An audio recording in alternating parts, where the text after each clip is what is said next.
امام حسین رسول اللہ کی نبوت، امام علی علیہ السلام کی ولایت اور امام حسن علیہ السلام کے صبر کے وارث تھے۔ اس وقت پوری دنیا امام حسین کو وارث شریعت سمجھتی تھی۔ یہی وجہ تھی کہ جیسے ہی یزید خلیفہ بنا، اس نے یہ سوچا اگر حسین میری بیعت کر دے گا تو پوری دنیا کے پاس میری خلافت کو تسلیم نہ کرنے کی وجہ ہی باقی نہ بچے گی۔ یزید جو اس وقت آدھی دنیا پہ حکومت کرتا تھا، وہ سرعام رسول اللہ کی توہین کرتا تھا، قرآن کا مذاق اڑاتا تھا۔ جیسے ہی یزید کا قاصد مدینے کے گورنر ولید کے پاس پہنچا، جس پیغام میں یہ لکھا تھا کہ حسین سے میری بیعت کرواؤ، اگر وہ میری بیعت نہیں کرتا تو اس کا سر کاٹ کے میری طرف شام بھیجو۔ امام حسین بے وطن بن جاتے ہیں۔ بس جب مدینے کے حالات امام حسین کے لیے رہنے کے قابل نہیں رہتے، آپ 28 رجب 60 ہجری اللہ کے گھر کی طرف ہجرت کرتے ہیں، اور جب مکے میں یزید کے سپاہی آپ کو حج کے دوران قتل کرنا چاہتے ہیں تو آپ حج کو عمرے میں تبدیل کر کے 8 ذی الحج 60 ہجری مکے سے کوفہ کی طرف سفر کرتے ہیں۔ پہلی محرم حر ابن رہائی جو کوفے کے گورنر عبید اللہ ابن زیاد کے حکم سے کوفے کے آس پاس امام حسین کے قافلے کو تلاش کر رہا تھا، وہ نواسۂ رسول کے قافلے تک پہنچ جاتا ہے۔ امام حسین نے جیسے ہی کوفے کے سپاہیوں کو دیکھا جو پیاسے ہیں، فوراً عباس سے کہتے ہیں، عباس، حر اور ان کے ساتھیوں کو پانی پلاؤ۔ جناب عباس سب کو پانی پلاتے ہیں۔ حر شرمسار ہوتا ہے کہ میں رسول اللہ کے نواسے کو قیدی بنانے آیا ہوں۔ اتنے میں امام حسین فرماتے ہیں، نماز کا وقت ہے، نماز پڑھتے ہیں۔ حر امام حسین کے پیچھے نماز پڑھتا ہے اور بعد نماز کہتا ہے، عبید اللہ ابن زیاد کے پاس یزید کا حکم پہنچا ہے کہ آپ سے بیعت لینی ہے۔ امام حسین فرماتے ہیں، مجھ جیسا یزید کی بیعت کیسے کر سکتا ہے؟ حر آنکھیں جھکا لیتے ہیں، پھر فرماتے ہیں، عبید اللہ کا یہ حکم ہے کہ آپ کا رستہ روک لیا جائے اور کوفے کی طرف آپ کو آنے نہ دیا جائے۔ امام حسین فرماتے ہیں، میرا رستہ چھوڑو، میں کہیں اور چلا جاؤں گا۔ یہ منظر عبید اللہ کے سپاہی دیکھ رہے تھے کہ حر امام حسین سے نرمی سے پیش آ رہا ہے۔ وہ گورنر کو خط لکھتے ہیں کہ کسی اور کو سالار بنا کے بھیجے۔ بس جیسے ہی عصر کا وقت قریب ہوتا ہے، حر کہتا ہے، مولا، میں ان سپاہیوں کو دیکھتا ہوں، آپ کوفہ چھوڑ کے کہیں اور سفر کرنا شروع کریں۔ امام حسین عرب کے صحرا کا سفر کرتے ہیں۔ 2 محرم امام حسین کربلا کی زمین پہ پہنچے۔ جیسے ہی کرب کی زمین پہ امام حسین کے گھوڑے مرتجز نے قدم رکھا تو وہ ٹھہر جاتا ہے۔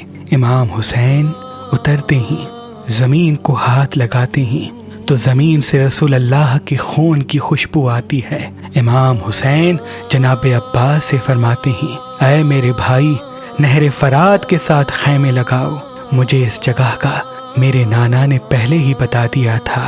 اہل بیت کے خیمے لگتے ہیں۔ اس وقت امام حسین کے ساتھیوں میں صرف 72 افراد ہوتے ہیں اور باقی مستورات اور معصوم سے بچے ہوتے ہیں۔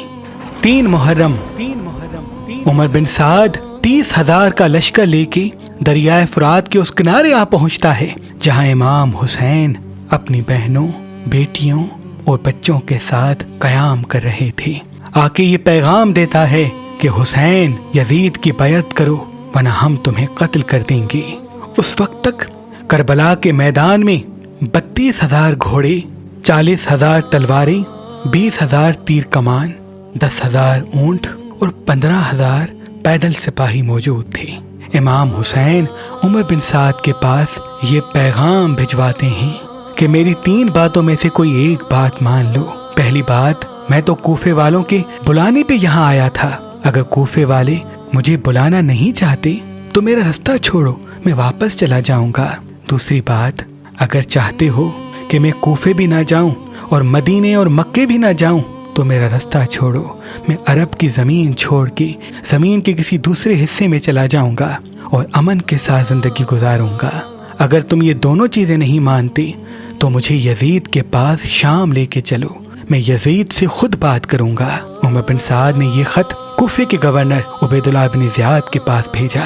وہ امام حسین کے اس پیغام کو دیکھ کے پھاڑ دیتا ہے اور شمر سے کہتا ہے، شمر، میں نے عمر بن سعد کو حسین قتل کرنے کے لیے بھیجا تھا، یہ میرے پاس حسین کے خطوط بھیجتا ہے، جا 50,000 کا لشکر لے کے جا اور جلد میرے پاس حسین کا سر بھیج۔ 4 محرم شمر 50,000 کا لشکر لے کے کربلا پہنچتا ہے اور عمر بن سعد سے کہتا ہے، حسین سے بات کرنا عبیداللہ کو پسند نہیں، وہ حسین کا سر مانگ رہا ہے۔ عمر بن سعد کہتا ہے، حسین کو قتل کرنا آسان نہیں، حسین کے ساتھ عباس ہے، اکبر ہے، بنی ہاشم کے جوان ہیں، کچھ اور سپاہی اور بہادر منگواتے ہیں۔ 5 محرم 7 قبیلوں سے وہ بہادر منگوائے جاتے ہیں جن کی بہادری عرب کی سرزمین پہ مشہور تھی، ان میں سے ایک طارق بھی تھا۔ 6 محرم کے دن 1.25 لاکھ کا لشکر کربلا کی زمین پہ پہنچتا ہے۔ جب بھی لشکر آتا تو فوج یزید میں نعرے لگ جاتے، خوشی کا ماحول برپا ہو جاتا اور امام حسین اور ان کے بچے اللہ کی عبادت میں مصروف ہو کے اللہ کا شکر کرتے۔ بس 7 محرم کا سورج جیسے ہی طلوع ہوتا ہے تو عمر بن سعد کے پاس کوفے کے گورنر کا یہ پیغام پہنچتا ہے کہ اتنے دن گزر گئے، ابھی تک حسین کا سر نہیں بھیجا اور نہ ہی بیعت کی کوئی خبر ملی ہے۔ حسین کو دریائے فرات سے الگ کرو، ان کو پیاسا رکھو، ان کو تکلیف دو تاکہ ان کے بچے تڑپیں اور یہ یزید کی بیعت کریں۔ 7 محرم کو امام حسین کے خیام نہر فرات سے ہٹا کر دور لگوائے جاتے ہیں اور امام حسین کا پانی بند کر دیا جاتا ہے۔ 8 محرم 45,000 کا لشکر اور کربلا کے میدان میں شامل ہوتا ہے اور آل محمد کے خیام میں التش التش کی صدائیں عام ہوتی ہیں، بچے پیاس سے تڑپنے لگتے ہیں اور بچوں کی رونے کی آواز صحرا میں گونجتی رہتی ہے۔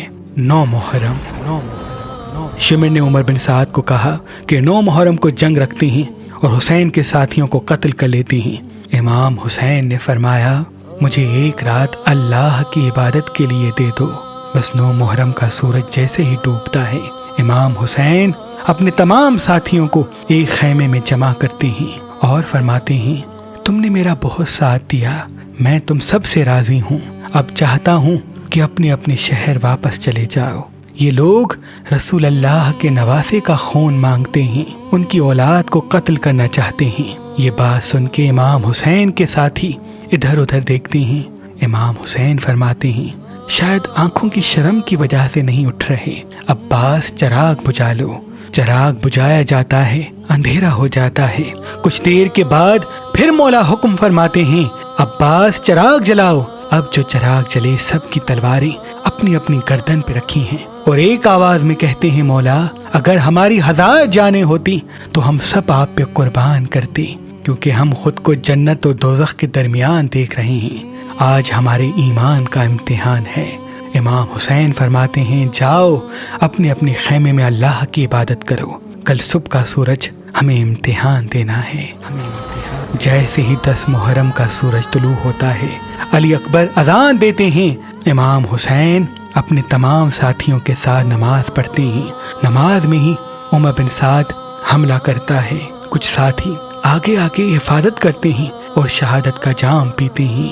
بعد نماز علی اکبر سب سے پہلے آ کے عرض کرتے ہیں، مولا مجھے اجازت دیں۔ امام حسین اجازت دیتے ہیں۔ نواسہ رسول کے ساتھی فرماتے ہیں، شبیہ رسول ہمارے سامنے میدان میں جائے اور ہم بیٹھے رہیں، یہ گوارا نہیں، پہلے ہم جائیں گے۔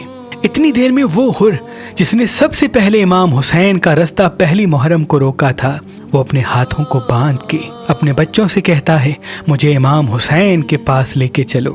امام حسین کے قدموں میں آتا ہے اور کہتا ہے، اے میرے مولا، میں نے آپ کا رستہ روکا، آج میں خود کو جنت اور دوزخ کے درمیان دیکھ رہا ہوں، اس دنیا پہ لعنت ہو جو حسین کو چھوڑ دے، بس مجھے معاف کر دی۔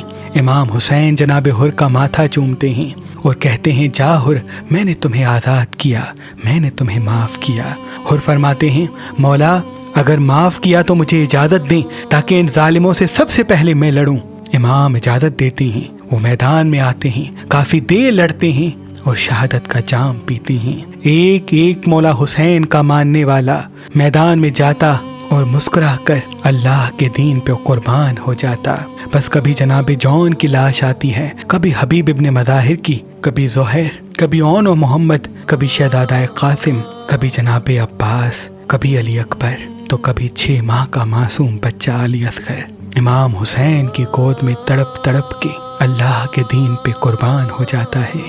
جب کربلا کے میدان میں کوئی نہ رہا، تب امام حسین میدان میں آ کے فرماتے ہیں، اے فوج یزید، پہچانو میں رسول اللہ کا نواسا ہوں، میرے بچوں کو بے جرم و خطا تم نے مارا ہے، ہم نے 3 دن سے پانی نہیں پیا، میں نے کیا بگاڑا ہے؟ فوج یزید کہتی ہے، ہم سب تجھے تیرے بابا علی کے بغض میں مار رہے ہیں۔ امام حسین فرماتے ہیں، وہ علی جو اسلام کی حفاظت کرتا تھا، جس نے خیبر و خندق، بدر و احد میں رسول اللہ کے دین کو ہر خاص و عام تک پہنچایا، آج اسی اسلام کا علم بلند کر کے اسی علی کی اولاد سے بدلہ لے رہے ہو۔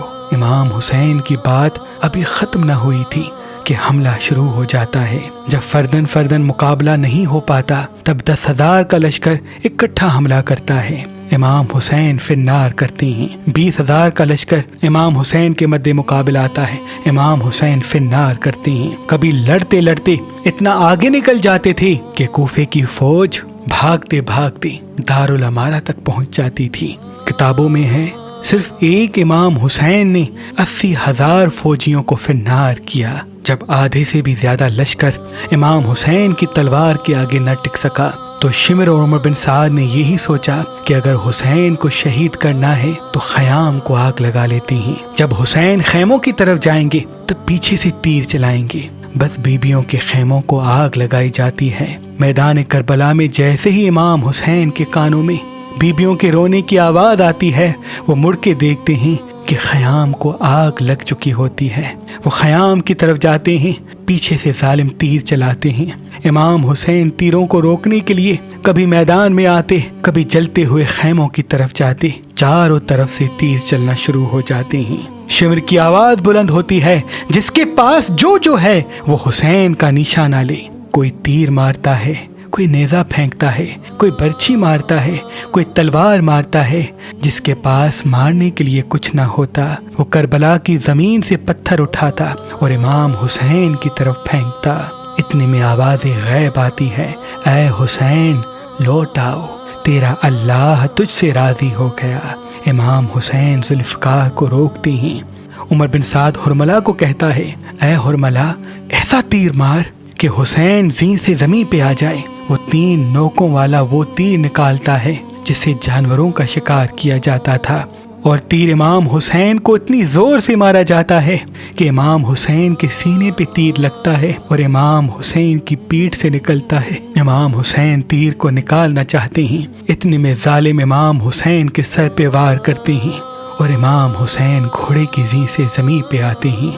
آپ کے جسم پر اتنے تیر تھے کہ نہ آپ زین پہ تھے نہ زمین پہ تھے، تیروں کے مسلح پہ تھے، اللہ کا شکر کر رہے تھے۔ فوج یزید جھوم رہی تھی، وہاں بیبیاں خیام میں رو رہی تھیں۔ اتنے میں شمر کہتا ہے، اب حسین کا سر کاٹو۔ جو بھی رسول اللہ کے نواسے کے قریب جاتا، رسول اللہ کا چہرہ نظر آتا۔ بس شمر ایک خنجر لے کے پتھر پہ مارتا ہے، وہ پتھر ٹوٹ جاتا ہے، اور پھر کہتا ہے، یہ گواہی یزید کے سامنے دینا کہ میں نے کیسے اس کے لیے رسول اللہ کے نواسے کا احترام بھی نہ کیا۔ امام حسین کے پاس آتا ہے اور امام حسین کا سر کاٹ کے نیزے پہ بلند کرتا ہے۔ فوج یزید خوشی کا جشن مناتی ہے اور سپاہی بیبیوں کو لوٹنے کے لیے خیام کا رخ کرتے ہیں، بیبیوں کو تازیانے مارتے ہیں، بچوں کو تماچے مارتے ہیں، ایک ایک سامان لوٹ لیتے ہیں۔ جس بیوی کے کانوں میں بالیاں ہوتی ہیں اس کو کھینچ کے اتارتے ہیں۔ پھر عمر بن سعد کہتا ہے، میرے پاس یہ حکم ہے کہ رسول کے نواسے کی شہادت کے بعد ان کے جسم کو پامال کیا جائے۔ بس پامال گاہ سجائی جاتی ہے، ہر ایک شہید کا کوئی نہ کوئی وارث سامنے آتا ہے اور اس کی لاش کو پامال ہونے سے بچاتا ہے۔ کبھی بی بی ام لیلہ کے قبیلے والے لوگ آ کے کہتے ہیں کہ اکبر ہماری شہزادی کا بیٹا ہے۔ کبھی بی بی رباب کے قبیلے والے آ کے کہتے ہیں کہ اصغر ہماری شہزادی کا بیٹا ہے۔ کبھی بی بی ام البنین کے قبیلے والے کہتے ہیں کہ عباس ہماری آقا زادی کا بیٹا ہے۔ بس ایک ایک لاش الگ ہوتی جاتی ہے، صرف تنہا امام حسین کا جسم مبارک کربلا کی زمین پہ بچتا ہے۔ گھوڑوں کو لایا جاتا ہے اور امام حسین کی لاش کو پامال کرنا شروع کرتے ہیں۔ امام جعفر صادق علیہ السلام نے فرمایا، میرا سلام ہو میرے اس غریب دادا پر جس کے جسم کو اتنا پامال کر دیا گیا کہ ان کی پسلیاں ٹوٹ گئیں، اور وہاں بے وارث و مددگار بیبیاں جلے ہوئے خیموں کی راکھ پہ بیٹھی رو رہی تھیں۔ صبح کا سورج ڈھل گیا، اندھیرا چھا گیا اور غریبوں کی شام آ گئی۔ عمر بن سعد نے کہا، پیاس کی وجہ سے یہ بیبیاں مر نہ جائیں، ہمارے پاس عبید اللہ کا حکم ہے کہ اہل بیت کی مستورات کو قیدی بنا کے محل میں لایا جائے، جاؤ ان کو پانی دو، ان کے بچوں کو پانی دو۔ پانی لایا جاتا ہے، بیبیاں پانی پینے سے انکار کرتی ہیں۔ عمر بن سعد کہتا ہے، ہر کی بیوی کو بلاؤ، شاید ہر کی وفا کی وجہ سے یہ آل رسول کی مستورات ہم سے پانی پی لیں۔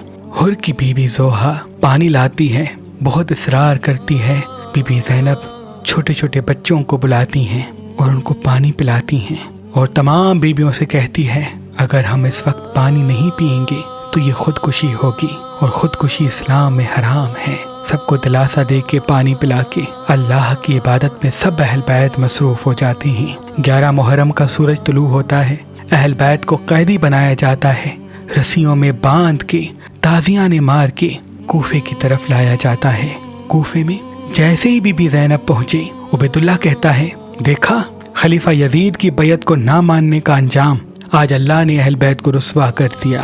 بی بی زینب فرماتی ہے، اے عبید اللہ، میں نے تو کربلا میں اہل بیت کی شان کو اونچا ہوتا ہوا دیکھا ہے۔ اللہ نے ہمیں وہ مرتبہ دیا ہے اور اس قربانی کے لیے چنا ہے جو رہتی دنیا تک نہیں مٹے گی۔ جہاں جہاں اسلام ہوگا وہاں وہاں اہل بیت کی قربانی کو یاد کیا جائے گا کہ کیسے رسول اللہ کی اولاد نے رسول اللہ کے دین کی حفاظت کی۔ یہ سن کے دربار کے لوگ سر جھکانے لگتے ہیں۔ عبید اللہ کہتا ہے، اب ان بیبیوں کو قید خانے میں ڈالو اور صبح شام لے کے جانا۔ بیبیاں مشکل سفر طے کرتے کرتے پہلی سفر کو شام پہنچتی ہیں۔ امام سجاد کو طوق پہنا ہوتا ہے، بیبیوں کے پاؤں ننگے ہوتے ہیں۔ بہت سے بچے جن کو اونٹوں پہ سوار کر دیا گیا تھا وہ رستے میں ہی شہید ہو جاتے ہیں، کیونکہ جو بچہ اونٹ سے گرتا وہ گھوڑوں اور اونٹوں کے پاؤں میں کچل کے شہید ہو جاتا۔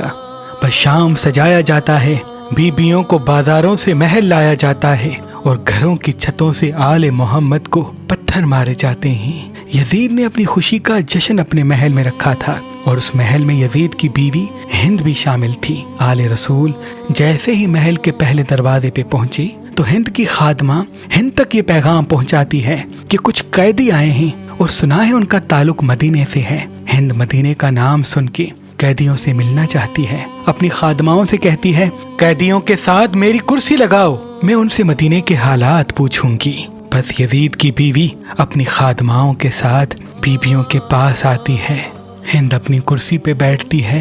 بی بی زینب نے جیسے ہی ہند کو دیکھا اپنی بہن بی بی ام کلثوم سے کہا، بہن پہچانو، یہ ہند ہے جو ہماری کنیز ہوا کرتی تھی، ہم نے اس کو قرآن سکھایا، ہم نے اس کو پردہ سکھایا۔